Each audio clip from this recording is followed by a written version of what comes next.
Next super. విరబోసుకోవటం. 3 words, 2 words. విరబోసుకోవటం ఒకటేనండి. ఒకటే తెలుగు డల్లా మీరు? తెలుగు రాదా? లాహే లాహే సాంగ్. కాదు. కోడి. వేప మండలం. వేప మండలం వేపాకులు. విరపూసుకుడు, కోడి, చూసుకోండి. వేపాకుల. ఆ, వేపాకులు. చెప్పండి. నాకు ఒకటి వచ్చింది. రామ. అమ్మాయి మొత్తం సింగ్ చెయ్యి. రామనా?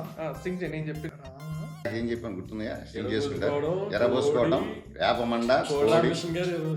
ఇంకా వన్నొద్దు, డైరెక్ట్ 1 word. అయన్నొద్దు, పాయింట్కి రా. నాలుక. అమ్మవారి పేరు ఉంటది. గూగుల్ అంత దగ్గరికి వచ్చారు దగ్గరికి. అమ్మోరని వెళ్ళిపోయింది. మళ్ళీ లైగర్. లైగర్. ఏ చెప్పండి. అంతే.